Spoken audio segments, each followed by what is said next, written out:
আলহামদুলিল্লাহ। আমার ভাইরা, আমার কপালে, আমার যারা চিনেন তারা হয়তো আমার কপালে দাগটা দেখতেছে, মনে মনে ভাবতেছেন হুজুরের কপালে আবার কি হলো।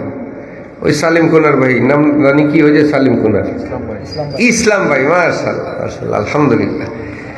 আসলে দাড়ি ফাঁকছে তো এখন মনে থাকে না খুব বেশি।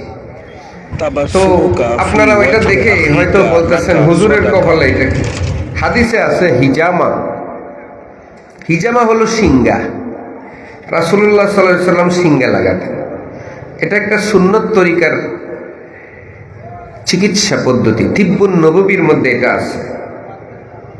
যার ঘরে তিব্বুন নববী কিতাবখানা থাকবে তার ঘরে একজন হাকিম সাহেব আছে, বলেন আলহামদুলিল্লাহ। তিব্বে নববী একখানা কিতাবের নাম। এই কিতাবটা আপনার ঘরে ঘরে রাখবেন, আপনি পড়বেন, ঘরোয়া ঔষধ পেয়ে যাবেন ইনশাআল্লাহ, নবিয়ানা ঔষধ। মহানবীর পেতি, তার নাম হইল মেতি। আলহামদুলিল্লাহ। মহানবীর পেতি, তার নাম কি? মেতি। আপনাদের সামনে চা খাইলাম, কারো আপত্তি আছে? কয় কেউ খাবে তো, কেউ খাবে না, তা হবে না, তা হবে না। এরকম নাই তো আপনাদের এলাকায়? আলহামদুলিল্লাহ।